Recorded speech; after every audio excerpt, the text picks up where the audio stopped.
After Zenless Zone Zero, which from this point onward I will call it Zen Zero, launched, there was quite a discord regarding this game. But I don't want to get into another video game due to my dislike toward their monetization method. But one of my best friends literally pestered me to play the game. So I give it a try the game. To say my first impression with Zen Zero was on the negative side would be an understatement. When I first downloaded the game, it required 110 gigs of space just to install. Yes, I know the game is much smaller than that, but it's still in a 50 gigs range. There are games, plural, that I can download in that space range. This is the point that I start to actually despise the game and thought, this game better be worth 50 gigs. Whether it was 50 gigs or not will come later in the video, but if I were to start writing the script during the game just launched with the actual hatred again is going on, I'd have jumped on that bandwagon because oh my god, I don't like this game combat. This game combat is, without a doubt in my mind, the epitome of button mashing. Okay, let me get something straight. Every action gacha games is a button masher, it's just to a different extent. And there's nothing wrong with the game being that.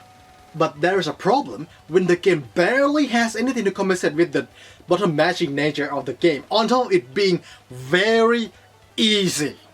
I have no problem with easy game or game that doesn't push player into the intended way. I am a firm believer in a positive encouragement. Devil May Cry and Bayonetta, and many other character action games, are generally viewed as button mashing and easy because of the existence of the quote-unquote hard action hack and slash game like Dark Souls series, when both of them go about difficulty in a different way entirely. I'll go off the topic just for a moment. Dark Souls series has a really basic combat system, but that isn't a problem when the game is really punishing. Devil May Cry specifically is not trilogy, while easy as pie, maybe original DMC3 is an exception, can get away with that by having a deep combat system and multiple difficulty unlocked after you beat the game once or twice in a different difficulty. So, where am I going with this rant? Let's switch Dark Souls and Devil May Cry with punishing Graveman and Man, that really isn't that much action mobile game that has a lot of freedom of expression while not being too hard and easy, huh? Ah, I get it. Honkai Impact 3rd, specifically a post-Honkai Odyssey, which I like the APH01 more than 2, so I'm going with that. While both is in the same genre, they went into their button mashing system in a different way. PGR is about improvise on the fly with their skill of RNG and harsh punishment, while APH01 is lean toward DMC style of combat with flashy attack string that you can choose which attack you like the best and how it affects your other unit and interact with them. Where does Zen Zero land, you may ask? It's here. Off the scale.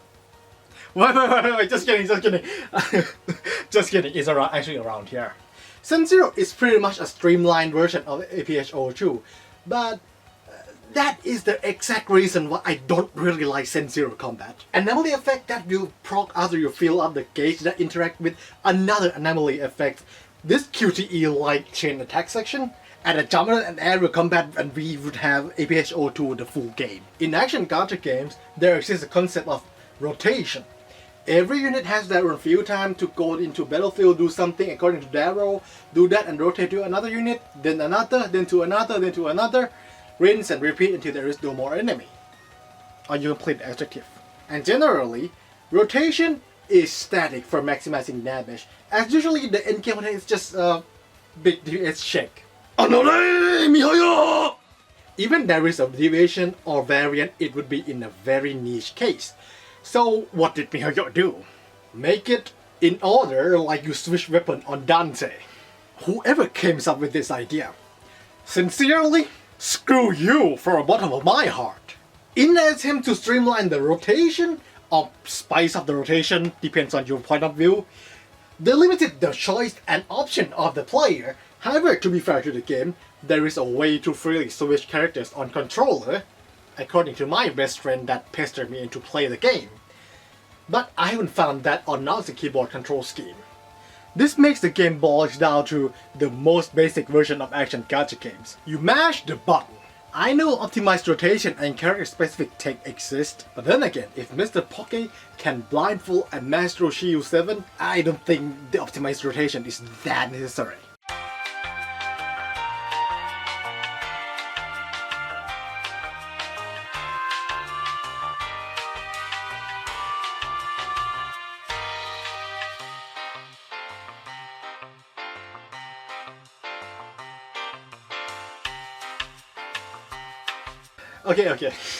Okay. That's a very bad generalization. And to be fair to Sensero, the game isn't that shallow, for one, which I will begrudgingly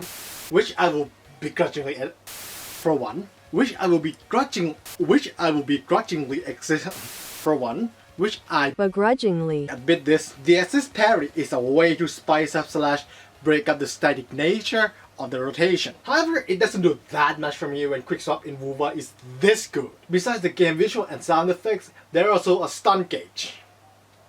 But let's not kid ourselves here, it's just a stagger bar. You know the drill, break or fill the bar, depends on what games. Do that, an enemy is stunned and you deal more damage to the stunned enemy. Which this game is seemingly almost entirely built around breaking stagger bar. Don't believe me? Look at the chain attack system.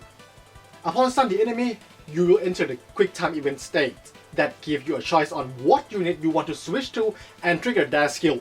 After that, if the enemy is still stunned and alive, you will trigger another QTE prompt.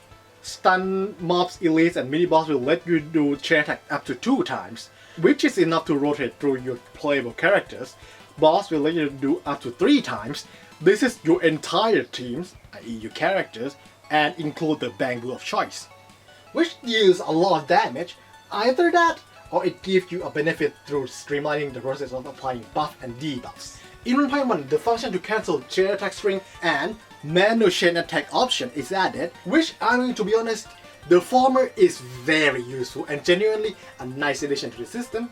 As for the latter, I've yet to find any difference of actual usage. Maybe to start a chain attack with different unit? But here's a problem. All of your character's moveset consists of normal attack, skill, EX skill, ultimate, and switch assist. And the bad news is, beside certain roles like defense and stunts, all of your moves beside EX skill, ultimate, and perfect parry deals an almost unnoticeable base damage. And to use ultimate and EX skill, you have to generate energy through a normal attack, a normal skill, dodge, parry, and switch, and so on. So the gameplay flowchart will be normal attack, normal skill, dodge counter, wait for the enemy to prompt for switch parry, then you just look at will the next EX skill or just normal skill stun the enemy and trigger a chain attack? If yes, use it and go ham with the chain attack, if not, loop the flowchart. Coupled with there is barely any outlier characters in terms of control scheme, made this issue even more apparent. I'm not asking them to turn this game into a next PTR, but please, if you are not going to punish me hard when I messed up, at least give me a jump, area attack, or a taunt button. You already did 2 of those things in APHO 1 and 2. Why move a jumping and air combo, you lazy ass f***?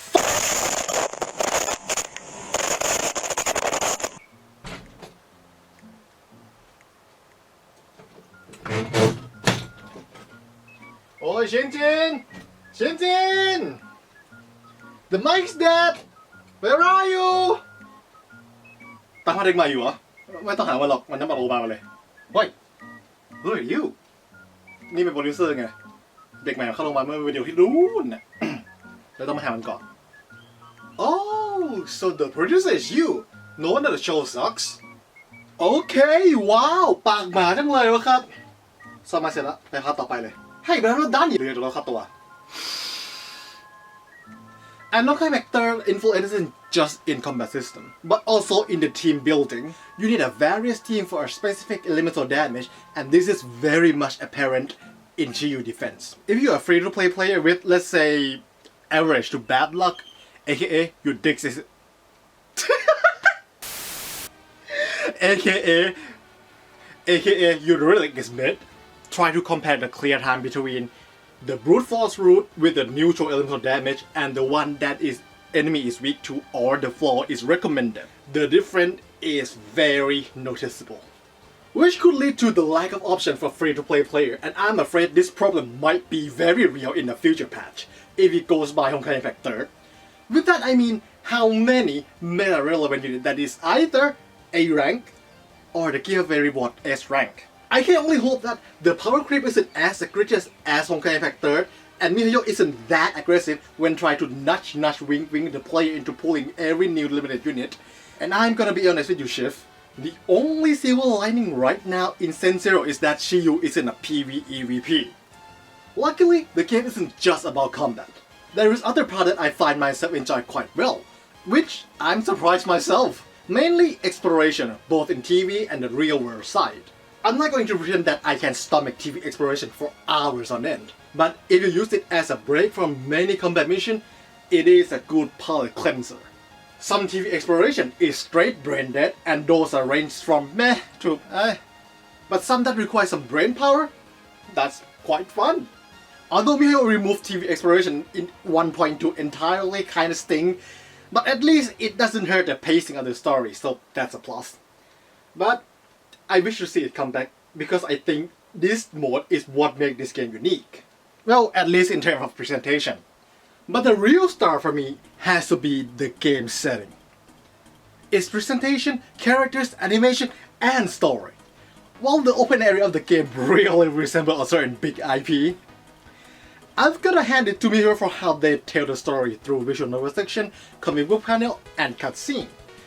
And strictly for a launch story, this game is without doubt the best so far among other gacha game story I have played. The pacing in the story is borderline spotless. I don't feel bored throughout the story once it gets going, and it's relatively fast compared to Mihoyo's past work. It's f***ing hit a full throttle. The characters are great! When I saw Vice and Bell, I thought, okay, another self-insert protect. But no, they are an actual characters with a flaw and limitation. Sure, you can select their dialogue choice, but it's still in their characters, and man, they are fully voiced. Well, at least in the main story, and they nail these two. If Mihoyo want to sell these two siblings as a pair merch like acrylic stand or a pair statue, I would buy them in a heartbeat, if I have money. Other characters in the story are also great. You expect Nicole to be a stereotypical sassy Instagram girl, but no, by far she is easily second or third best character in the main story. And not just Nicole. Every characters have their own quirky personality, and I can't spend all the time gushing about them. Plus, all the character relationship with the sibling is understandable and makes sense. It never felt like these two are a pair of Marisu or Garysu that the entire world bent around them. Look at you, Rover! And the animation? This has to be the best stylized anime style animation out there with the likes of Arc System work. These hyper-exaggerated no-bone exist animation give these characters so much personality, on top of their already decent to great writing. Unlike many gacha games before, at least that I have played, you can transfer each character by interacting with them in the overworld, or go on a date with them and choose the correct dialogue choice. You don't have to use them in the combat, although there is a way to gain their trust in the combat, but it feels like a bonus if anything. By make trust them, you will gain their characters dynamic wallpaper on the main menu page, and get this, you can speed the trust rank by going on a date with them, which is rather unique, and these trust levels somewhat affect your gameplay during Hello Zero. So that's a neat inclusion. But I have to stop my praise right here because of the music. It's not bad, it's just not my cup of tea. And this should be it, right? But no, it's a bit more complicated than that. Normally if I find the BGM isn't to my liking, I can just turn down the game BGM and play something else in the background, but not this game. No. Have you ever experienced something that you feel like, yeah, it has to be this way? Any other way it just feels wrong? That's the situation here.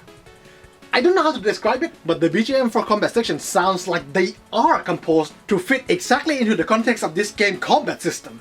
Other great combat BGM like Hikari, Under the Dimension, Hiroyuki Sawano's Catalog, Touhou Eurobeat, and on and on and on and on and on.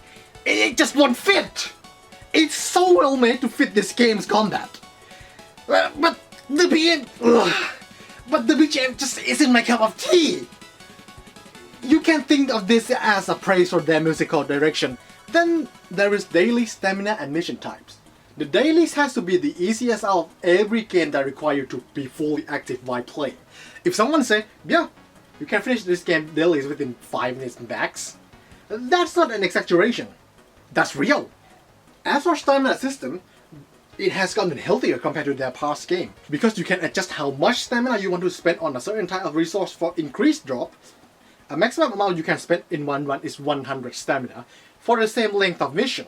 This massively lessens the time you have to spend on this game if you just want to burn the stamina quickly. And finally, I'm glad that they separate story, exploration, and combat mission into its own section without spending any stamina just to play those modes. This is an illusion, you still have to grind for your account level, but at least it's high prevail unlike the early chapter of Epic 3rd. Boss material doesn't require any stamina to get their drop, just play the fight and you get the reward. This is a neat change that which I totally support. It would be even better if the boss material also scaled with the internet levels. This drive is just an artifact/relic system, same stuff, different game. It's still as bad as Genshin and Star Rail. You can say it's even worse now since it costs like 60 stamina instead of 40, but at least they give the XP for the level of this too, so yay? Also, I think the UI for crafting this drive page is much better in this game than Star Rail. Oddly enough, this game probably has the best battle pass out of every Memento game. Don't get me wrong, it's still as predatory and psychologically manipulate you to play every day, but at least it isn't that time consuming. And I think that's all I want to cover with this game. Overall, it's just not the game for me. Will I keep playing? Absolutely! They managed to hook me with the setting, characters, animation, and the story, and that's more than enough reason for me to keep going. I'm going to take a casual route in this game, as that is what I enjoy the most. AKA, I'm not going to mold over shield defense. So you can look forward for my Sensero related video in the future. If the game has reached the point where the combat really satisfied me, or something else piqued my interest. Thank you very much for watching this video until this point. I hope you guys will have a good night and a great day ahead of you. Bye bye! Okay, you know what? I retract my previous statement. This game fucking sucks!